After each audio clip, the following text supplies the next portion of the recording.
ನೋಡಿ ಫೈನಲಿ ಚುಂಚನಕಟ್ಟೆಗೆ ಬಂದ್ವಿ. ಬನ್ನಿ ಫಾಲ್ಸ್ ಹತ್ರ ಒಂದು ವಿಸಿಟ್ ಹಾಕೋಣ, ಹೇಗಿದೆ ಅಂತ ತೋರಿಸ್ತೀನಿ ಬನ್ನಿ. ಇವರು ಚುಂಚನಕಟ್ಟೆ ಎಂಟ್ರೆನ್ಸ್, ಫಾಲ್ಸ್ ಎಂಟ್ರೆನ್ಸ್ ಇದು. ಈ ಫಾಲ್ಸ್ ನೇಮ್ ಬಂದು ಧನುಷ್ಕೋಟಿ ಜಲಪಾತ ಅಂತ ಇಲ್ಲೇ ಹಾಕಿದ್ದಾರೆ ನೋಡಿ ನೇಮು. ನೋಡಿ ಇಲ್ಲಿಂದನೇ ಕಾಣಿಸ್ತಿದೆ ಫಾಲ್ಸು. ಬನ್ನಿ ವಿಡಿಯೋ ಮಾಡ್ತೀನಿ. ಗಾಡಿ ಎಂತದು ಇಲ್ಲ, ಡೋಲೋ 650 ಮಾತ್ರ ಬಿಸಿರ.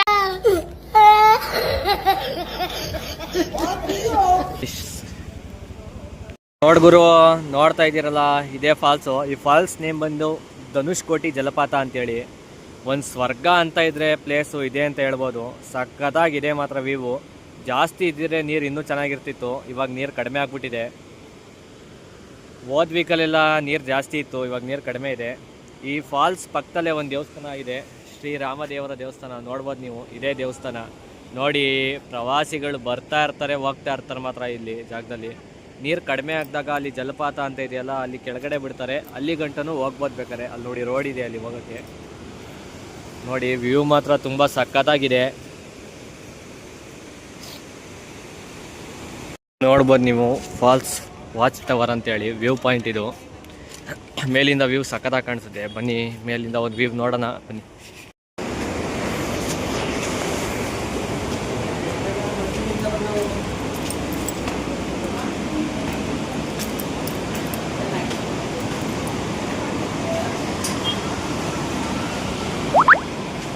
ನೋಡ್ಗುರು, ಎಷ್ಟು ಸಕ್ಕದಾಗಿ ವ್ಯೂ ಕಾಣಿಸುತ್ತೆ ಇಲ್ಲಿಂದ ಫಾಲ್ಸ್ ಅಂತೇಳಿ. ನೋಡಿ ಈ ಕಡೆ ಫಾಲ್ಸ್ ಇದೆ, ಈ ಕಡೆ ದೇವಸ್ಥಾನ ಇದೆ, ಶ್ರೀರಾಮದೇವರ ದೇವಸ್ಥಾನ. ಸ್ವರ್ಗ ಅಂತಲೇ ಹೇಳ್ಬೋದು ಈ ಫಾಲ್ಸು. ನೋಡಿ ವಿಸಿಟರ್ಸ್ ನೋಡಿ ಎಲ್ಲ ಹೆಂಗಿದ್ದಾರೆ ವಿಸಿಟರ್ಸ್.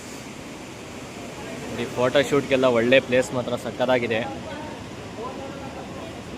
ನೋಡ್ಬೋದು ನೀವು ವ್ಯೂ ಪಾಯಿಂಟಿಂದ ಹೆಂಗೆ ಕಾಣಿಸ್ತಿದೆ ಫಾಲ್ಸ್ ಅಂತೇಳಿ. ಸಕ್ಕದಾಗಿ ಕಾಣಿಸುತ್ತೆ ಇಲ್ಲಿಂದ. ಜಾಸ್ತಿ ನೀರಿದ್ರೆ ಇನ್ನೂ ಚೆನ್ನಾಗಿ ಕಾಣಿಸ್ತಿತ್ತು.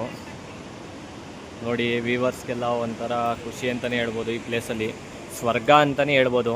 ಇಲ್ಲಿ ಇನ್ನೊಂದು ಸ್ಪೆಷಲ್ ಏನಪ್ಪ ಅಂದರೆ, ನಮ್ಮ ವಾಸ್ತು ಶಿಲಾಮೂರ್ತಿ ಇದೆ, ಕಾಣಿಸ್ತಿದಾರ. ಬನ್ನಿ ಕೆಳಗಡೆ ಹೋಗಿ ಅಲ್ಲೂ ವಿಸಿಟ್ ಮಾಡೋಣ ಬನ್ನಿ. ನೀವು ಇನ್ನೊಂದು ವಿಶೇಷತೆ ಏನಪ್ಪ ಅಂದರೆ, ಇಲ್ಲಿ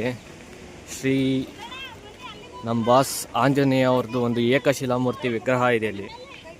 ಸಕ್ಕದಾಗಿದೆ ಮಾತ್ರ ಅದೂ ಪ್ಲೇಸು.